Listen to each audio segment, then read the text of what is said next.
Hello everyone, welcome to this session of meditation in the book of Acts. This session I'd like to talk about a principle of hurdles that we must overcome as we try to cultivate this lifestyle, this life journey of daily immersion in the Word.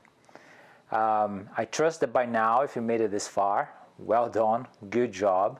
You have by now got a glimpse of what it feels like to study, to meditate, the dynamic of going deeper, going broader, and the different things that can be unlocked to you as you spend time in the Word.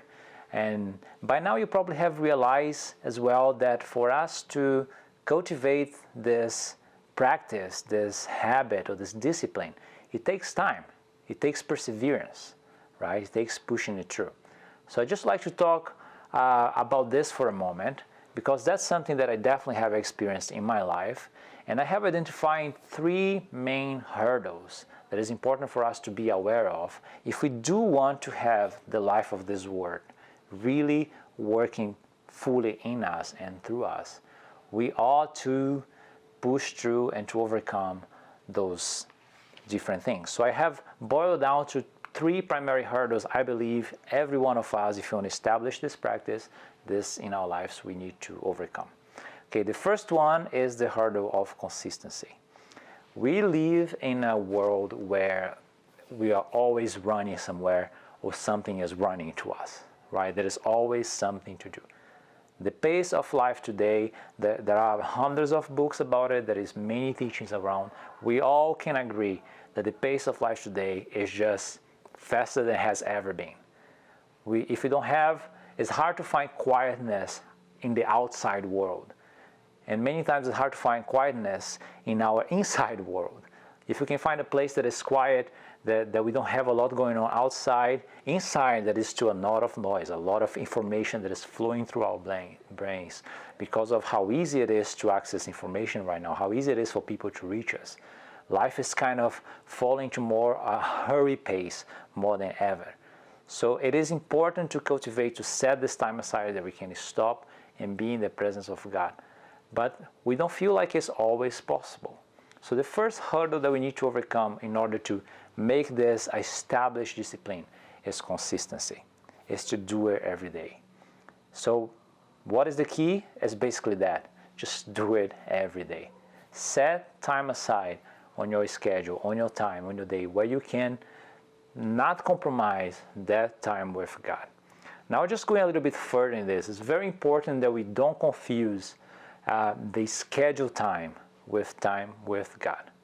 Okay, you can set that time in your schedule. You can go into your set place that we're going to meet with God and still not have time with God. So the religious, legalistic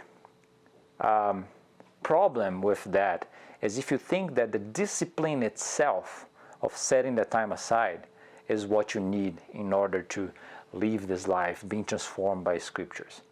The just practice or the action of reading the Word, letting that affect you somehow, that's not what it means.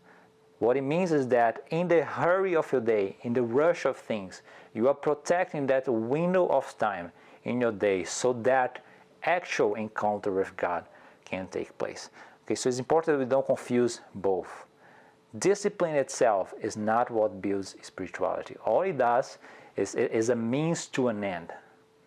It's a way of getting there. It's to carve out time and make sure that we have this time in us. So in order for us to overcome this hurdle, we need that daily discipline, that time set aside to overcome. And yes, it's going to feel like work in the beginning. It might feel like every building of habit, it might feel like you push through something in order to take place. It's the same with exercise, with any other healthy habit that you're trying to build. However, once you get into a rhythm, once you get into a goal and you start to live the life, it's something that you just can't live without it. So first hurdle is consistency. And I just want to encourage you, whenever you don't feel like doing it, do it anyways. Bring your heart before the Lord. Seeking God with all of your heart is not just a state that you must feel like you need to elevate yourself into in order to pour all of your heart to Him. is also when you don't feel like it. That's the entirety of your heart, both in taking a hold of all of who you are and all of your feelings, as well as when you're not feeling like Him, bring the heart to Him as well. Bring your heart in every stage before Him, but stay on that place daily. Just be in the Word. Establish that discipline. The second hurdle that I often see that can kind of drift us away from establishing this lifetime journey is what I call the hurdle of process. So as we learned from the introduction, the Bible itself was written in a way that is inviting us to this lifetime of constantly pondering, constantly seeking Him. So very often this is embedded into a process. It's something that through the going of our life, God is building our knowledge of Him. God is building our experience with Him in the Word.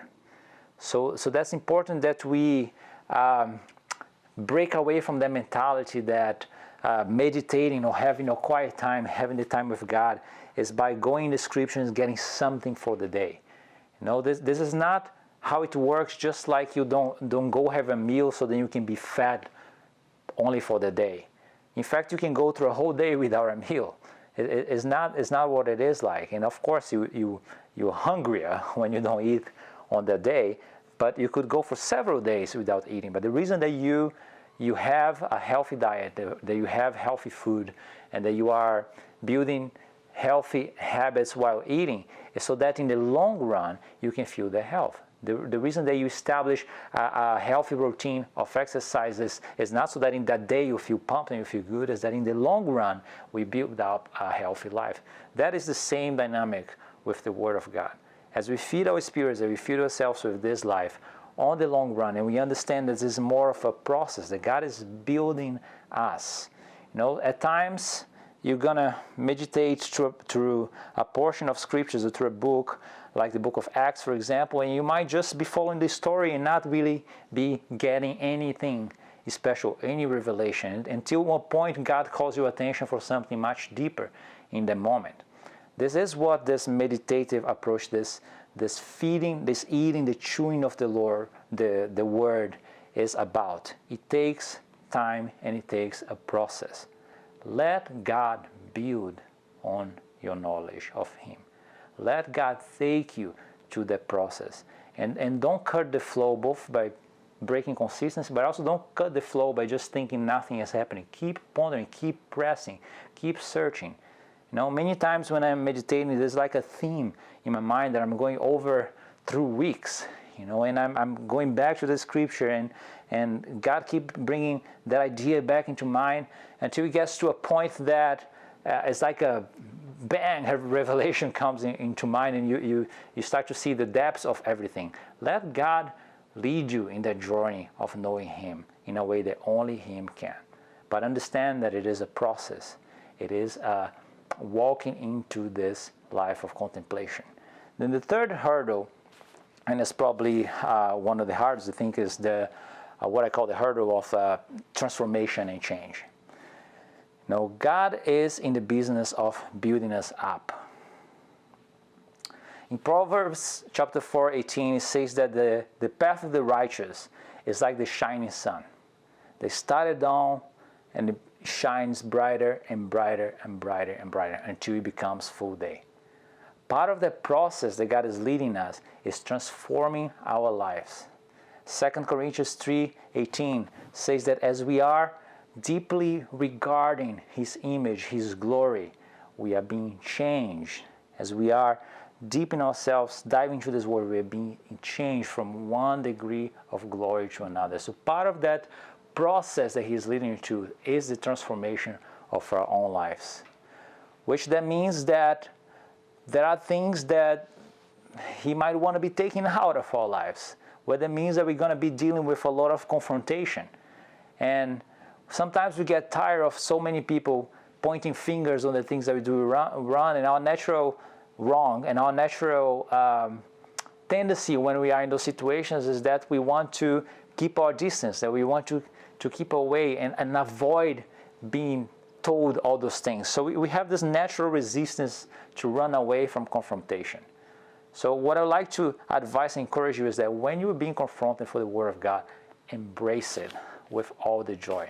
In James, the scriptures tell us that we should consider all joy when we're going to trials of various kinds, because this is building perseverance, and perseverance is ultimately building righteousness in us.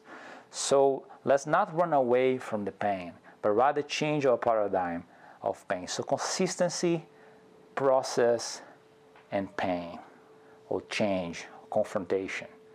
Let's embrace those hurdles. If you do not give up, if you continue to intently look in the Word of life and persevere in it, you will experience a higher level of life with the Lord, in your relationship with Him, like never before.